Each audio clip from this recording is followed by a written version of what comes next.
Hello friends, welcome to quick revision point. My name ही Raksha Srivastava. Friends, आज हम हिंदी के इंपॉर्टेंट क्वेश्चन को डिस्कस करेंगे जो कि फ्रेंड एग्जाम के लिए इंपॉर्टेंट है।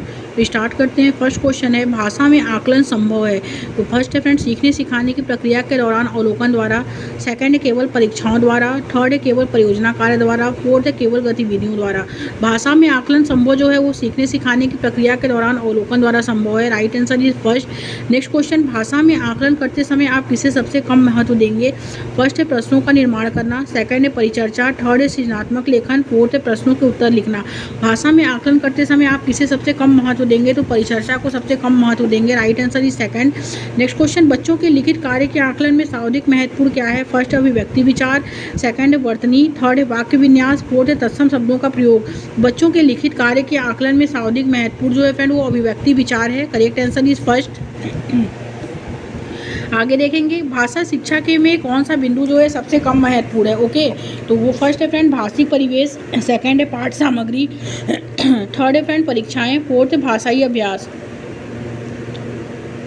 तो भाषा शिक्षा में कौन सा बिंदु जो है फ्रेंड वो सबसे कम महत्वपूर्ण है? वो है परीक्षाएं। राइट आंसर जो होगा फ्रेंड वो थर्ड हो जाएगा। आगे देखेंगे, भाषा में सतत और व्यापक मूल्यांकन का उद्देश्य क्या है? फर्स्ट है केवल यह जानना कि बच्चों में कितना जो है सीखा। सेकंड है बच्चों को उत्तीर्ण अनुत्तीर्ण श्रेणी में रखना। थर्ड है बच्चों द्वारा भाषा सीखने की प्रक्रिया को जानना समझना। एंड फोर्थ है केवल बच्चों की कमियां जानना। तो भाषा में सतत और व्यापक मूल्यांकन का जो उद्देश्य है फ्रेंड वो यह है कि बच्चों द्वारा भाषा सीखने सिखाने की प्रक्रिया को जानना समझना। ओके, राइट आंसर जो होगा फ्रेंड वो थर्ड हो जाएगा। नेक्स्ट क्वेश्चन देखते हैं, मौखिक भाषा के आकलन का सर्वोत्तम तरीका क्या होता है? फर्स्ट है फ्रेंड अंताक्षरी। सेकंड है प्रश्नों के तयशुदा उत्तर देना। थर्ड है अनुभव बांटना व बातचीत। एंड फोर्थ है किताब। तो राइट जो होगा फ्रेंड वो थर्ड हो जाएगा, अनुभव बांटना व बातचीत। ओके, नेक्स्ट क्वेश्चन, आकलन क्या है? आकलन जो होता है फ्रेंड फर्स्ट है केवल यह बताता है कि बच्चे ने जो है केवल यह बताता है कि बच्चे ने क्या सीखा क्या नहीं सीखा। सेकंड है फ्रेंड भाषा सीखने सिखाने की प्रक्रिया का अभिलंग है। ओके, थर्ड है पाठ समाप्ति पर ही किया जाता है। फोर्थ है मूलतः शिक्षा केंद्रित ही होता है। आकलन जो है भाषा सीखने सिखाने की प्रक्रिया का अभिलंग है। Right answer is second. Next question, सतत मूल्यांकन का एक निहितार्थ क्या है? फर्स्ट है बच्चों की ये परीक्षा संबंधी भय को समाप्त करना। सेकंड है प्रतिदिन परीक्षाएं लेना। थर्ड है हर महीने परीक्षाएं लेना। एंड फोर्थ है बच्चों के भाषा प्रयोग का निरंतर अवलोकन करना। तो सतत मूल्यांकन जो होता है फ्रेंड का एक निहितार्थ जो है बच्चों के भाषा प्रयोग का निरंतर अवलोकन करना है। Okay, right answer is 4। आगे देखते हैं, भाषा आकलन में कौन सा तत्व सर्वाधिक महत्वपूर्ण है? तो फर्स्ट है सुलेख। सेकंड है भाषी संरचनाओं पर आधारित प्रश्न। थर्ड है विविध अर्थ वाले प्रश्न पूछना। एंड फोर्थ है श्रुतलेख। राइट आंसर इज सेकंड हो जाएगा फ्रेंड, भाषी संरचनाओं पर आधारित प्रश्न। ओके, आगे देखेंगे, बच्चों की भाषा संबंधी क्रमिक प्रगति की लेखा जोखा रखना जो है वो पोर्टफोलियो से संभव है। ओके, करेक्ट आंसर जो होगा फ्रेंड वो फर्स्ट हो जाएगा। आगे देखेंगे, बच्चों की भाषा के आकलन का सर्वाधिक प्रभावी तरीका क्या है? तो बच्चों की भाषा के आकलन का सर्वाधिक प्रभावी तरीका जो है फर्स्ट है फ्रेंड इसमें प्रश्नों के उत्तर देना। सेकंड है प्रश्न पूछना और पढ़ी गई सामग्री पर प्रतिक्रिया व्यक्त करना। एंड थर्ड है फ्रेंड श्रुतलेख। एंड फोर्थ है लिखित परीक्षा। ओके, तो बच्चों की भाषा के आकलन का सर्वाधिक प्रभावी तरीका जो है फ्रेंड वो प्रश्न पूछना और पढ़ी गई सामग्री पर प्रतिक्रिया व्यक्त करना है। Right answer is second. Next question, भाषा की कक्षा में एक शिक्षक बच्चों से क्या अपेक्षा करता है? फर्स्ट है फ्रेंड बच्चे अपनी मातृभाषा का बिल्कुल भी प्रयोग न करें। सेकंड है बच्चे सवालों के बंधे बंधाए जवाब न दें। थर्ड है बच्चे सवाल के बंधे बंधाए जवाब दें। एंड फोर्थ है संस्कृतनिष्ठ भाषा में ही जवाब दें। भाषा की कक्षा में एक शिक्षक बच्चों से क्या अपेक्षा करता है? बच्चे सवालों के बंधे बंधाए जवाब न दें। Right answer is second. आगे देखेंगे, भाषा आकलन में कौन सा तत्व सर्वाधिक महत्वपूर्ण है? फर्स्ट है फ्रेंड विविध अर्थ वाले प्रश्न पूछना। सेकंड है श्रुतलेख। थर्ड है फ्रेंड सुलेख। एंड फोर्थ है फ्रेंड भाषी संरचनाओं पर आधारित प्रश्न। ओके, तो भाषा आकलन में कौन सा तत्व जो है फ्रेंड सर्वाधिक महत्वपूर्ण है? तो वो है विविध अर्थ वाले प्रश्न पूछना। नेक्स्ट क्वेश्चन देखेंगे, बच्चों की भाषिक अभिव्यक्ति के आकलन के लिए किस तरह से प्रश्न सहायक नहीं है? फर्स्ट है फ्रेंड बहुविकल्पी। सेकंड है लघुतात्मक। थर्ड है निबंधनात्मक। फोर्थ है सारांश प्रस्तुत करना। ओके, तो करेक्ट आंसर जो होगा फ्रेंड वो हो जाएगा इसमें फर्स्ट बहुविकल्पी। नेक्स्ट क्वेश्चन, पठित अंश पर प्रश्न का निर्माण करवाने से फर्स्ट है बच्चों को पढ़कर समझने की योग्यता का आकलन होता है। ओके, करेक्ट आंसर जो होगा फ्रेंड वो फर्स्ट हो जाएगा। आगे देखते हैं नेक्स्ट क्वेश्चन क्या है। नेक्स्ट क्वेश्चन है फ्रेंड इसमें कि नाटक शिक्षण में सतत और व्यापक मूल्यांकन के लिए निम्नलिखित में से कौन सा सर्वाधिक महत्वपूर्ण है। तो फर्स्ट है फ्रेंड लिखित परीक्षा, सेकंड है मुख्य संवादों को सुंदर रूप से लिखना, एंड थर्ड है फ्रेंड पढ़े गए नाटक का मंचन, एंड फोर्थ है पात्रों का चरित्र चित्रण लिखना। ओके, तो करेक्ट आंसर जो होगा फ्रेंड उसमें थर्ड हो जाएगा, पढ़े गए नाटक का मंचन। नेक्स्ट क्वेश्चन है फ्रेंड भाषा के सतत और व्यापक मूल्यांकन का उद्देश्य क्या है। भाषा के सतत और व्यापक मूल्यांकन का जो उद्देश्य है फ्रेंड, फर्स्ट है फ्रेंड बच्चों की सीखने की प्रक्रिया को समझकर उपयुक्त शिक्षण अधिगम प्रक्रिया अपनाना, सेकंड है अगली कक्षा में प्रोन्नत करने हेतु साक्ष्य जुटाना, थर्ड है बच्चों की त्रुटियों की पहचान करना, फोर्थ है मूल्यांकन की परंपरा का निर्वाह करना। ओके, भाषा में सतत और व्यापक मूल्यांकन का जो उद्देश्य है वो यह है कि बच्चों की सीखने की प्रक्रिया को समझकर उपयुक्त शिक्षण अधिगम प्रक्रिया अपनाना। Right answer is first. आगे देखेंगे हिंदी भाषा के सतत और व्यापक मूल्यांकन के संदर्भ में कौन सा कथन जो है उचित नहीं है। ओके, फर्स्ट है फ्रेंड यह बच्चों के संदर्भ में ही मूल्यांकन करता है, सेकंड है यह बच्चों को उत्तीर्ण अनुत्तीर्ण श्रेणियों में विभाजित करने में विश्वास रखता है, थर्ड है सतत और व्यापक मूल्यांकन बच्चों की सीखने की क्षमता और तरीके के बारे में जानकारी देता है, एंड फोर्थ है फ्रेंड यह बताता है कि बच्चों को किस तरह की मदद की जरूरत है। ओके, तो हिंदी भाषा और सतत व्यापक मूल्यांकन के संदर्भ में कौन सा कथन उचित नहीं है, वो यह है फ्रेंड कि यह बच्चों को उत्तीर्ण अनुत्तीर्ण श्रेणियों में विभाजित करने में विश्वास रखता है। करेक्ट आंसर जो होगा फ्रेंड वो सेकंड हो जाएगा।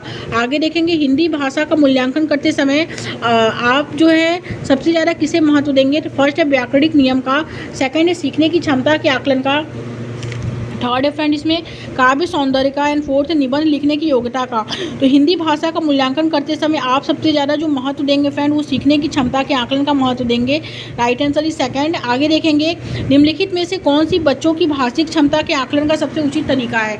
तो उचित तरीका क्या है, फर्स्ट है संज्ञा शब्दों के 2 उदाहरण दीजिए, सेकंड है बादल आसमान चिड़िया बच्चे आदि संज्ञा शब्दों का प्रयोग करते हुए एक कहानी लिखना, थर्ड है संज्ञा की परिभाषा को पूरा कीजिए, एंड फोर्थ संज्ञा को परिभाषित कीजिए। तो राइट आंसर इज सेकंड कि बादल आसमान चिड़िया बच्चे आदि संज्ञा शब्दों का प्रयोग करते हुए एक कहानी लिखना। नेक्स्ट क्वेश्चन हिंदी भाषा में सतत और व्यापक मूल्यांकन करते समय जो है आप किस पर विशेष ध्यान देंगे। तो फर्स्ट है फ्रेंड शुद्ध वर्तनी पर, सेकंड है परियोजना कार्य पर, थर्ड है शुद्ध उच्चारण पर, एंड फोर्थ है फ्रेंड इसमें विभिन्न संदर्भों में भाषा प्रयोग की कुशलता पर। तो करेक्ट आंसर फोर्थ, विभिन्न संदर्भों में भाषा प्रयोग की कुशलता पर।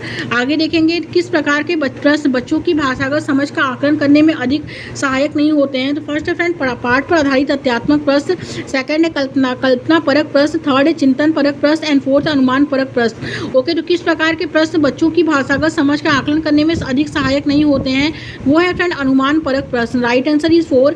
नेक्स्ट क्वेश्चन फ्रेंड पाठ कुशलता का मूल्यांकन करने के लिए आप क्या करेंगे।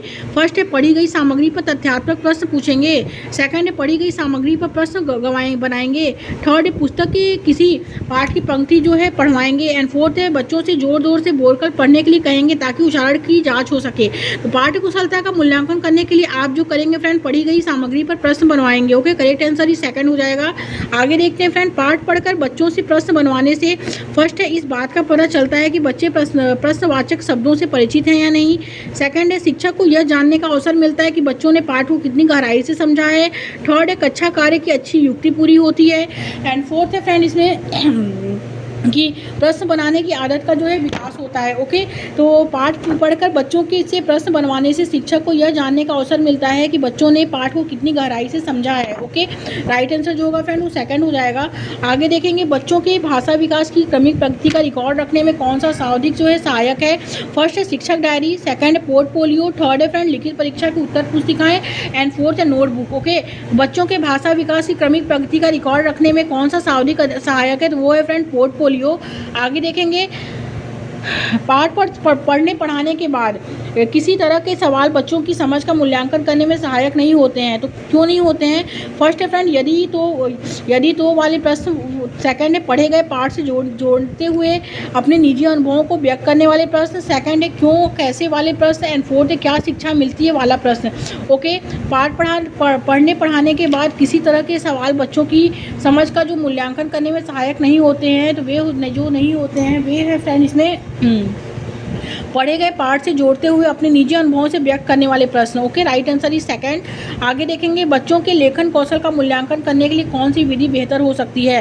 तो फर्स्ट है फ्रेंड सुंदर लेख का अभ्यास, सेकंड है अपने अनुभवों को सीख लिखना, थर्ड है श्रुत लेख एंड फोर्थ है पाठाधारित प्रश्नों के उत्तर लिखना। ओके, तो करेक्ट आंसर इज सेकंड, अपने अनुभवों को लिखना। आगे देखते हैं फ्रेंड नेक्स्ट क्वेश्चन क्या है।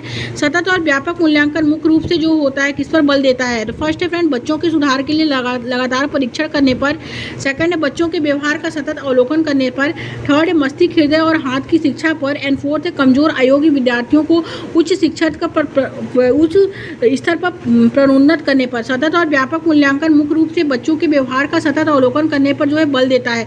Right answer is second. Next question मूल्यांकन का प्रयोजन क्या है। फर्स्ट है फ्रेंड बच्चों को डर के दबाव में अध्ययन के लिए प्रेरित करना, सेकंड है बच्चों को धीमी गति से सीखने वाले होशियार समस्यात्मक छात्र आदि वर्गों में विभाजित करना, थर्ड है फ्रेंड बालक के विकास के हर पक्ष का मूल्यांकन करना एंड फोर्थ है उन बच्चों को पहचानना जिन्हें उपचारात्मक शिक्षण की आवश्यकता है। मूल्यांकन का प्रयोजन जो होता है फ्रेंड वो यह होता है कि बालक के विकास के हर पक्ष का मूल्यांकन करना। ओके, करेक्ट आंसर ही थर्ड। आगे देखेंगे फ्रेंड हिंदी की शिक्षिका अक्सर वस्तुनिष्ठ प्रकार वाला रूपात्मक आकलन करती है, लेकिन उसे उसके द्वारा विकसित परीक्षण की विश्वसनीयता पर शंका है। इस प्रकार के आकलन की विश्वसनीयता को बढ़ाने के लिए वो क्या करना चाहेगी।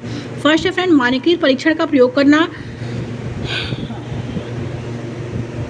सेकंड है एनसीईआरटी द्वारा प्रकाशित उदाहरण रूपी पुस्तकों में दिए गए प्रश्नों का प्रयोग करना, थर्ड है यह पता लगाना कि अन्य शिक्षक क्या करते हैं एंड फोर्थ है प्रश्न की संख्या बढ़ाना। तो करेक्ट आंसर जो होगा फ्रेंड वो हो जाएगा इसमें फर्स्ट मानकीकृत परीक्षण का प्रयोग। ओके, नेक्स्ट क्वेश्चन अभिवृत्ति और मूल्यांकन। ओके, नेक्स्ट क्वेश्चन है अभिवृत्ति और मूल्यों का आकलन करते समय हिंदी के शिक्षक निम्नलिखित में से किस विवरण संकेत को जो है अधिभार दे सकते हैं, किसको दे सकते हैं। तो फर्स्ट है फ्रेंड इसमें दूसरों के विचार को निष्क्रिय रूप से स्वीकार करना, सेकंड है प्रश्न पूछने के लिए स्वतंत्र महसूस करना, थर्ड है दूसरे बच्चों के साथ श्रेय की साझेदारी न करना एंड फोर्थ है फ्रेंड इसमें रोजाना शिक्षा का अभिवादन न करना। राइट आंसर ही थर्ड, दूसरे बच्चों के साथ श्रेय की साझेदारी न करना। ओके, राइट आंसर ही थर्ड हो जाएगा। आगे देखेंगे फ्रेंड हिंदी भाषा में मूल्यांकन के संचित अभिलेखों में होना चाहिए। तो क्या होना चाहिए, वो होना चाहिए फ्रेंड विद्यार्थियों की रुचियों क्षमता और सामाजिक समायोजन के प्रगतिशील विकास का रिकॉर्ड जो है वो होना चाहिए। राइट आंसर ही थर्ड हो जाएगा। नेक्स्ट क्वेश्चन सतत और व्यापक मूल्यांकन की शुरुआत ने मूल्यांकन व्यवस्था को जो है फर्स्ट है बच्चे के संपूर्ण व्यक्तित्व से ज़्यादा प्रदर्शित करने वाला बनाया है। यस, ये करेक्ट है। ओके, आगे देखेंगे फिल इन दी ब्लैंक्स और परीक्षाओं को फिल इन दी ब्लैंक्स होना चाहिए एवं अधिगम को मापने के वैध तरीके पर आधारित होना चाहिए। तो फर्स्ट है फ्रेंड आकलन और परीक्षाओं को विश्वसनीय होना चाहिए एवं अधिगम को जो है मापने के वैध तरीके पर आधारित होना चाहिए। ओके, राइट आंसर जो होगा फ्रेंड फर्स्ट हो जाएगा।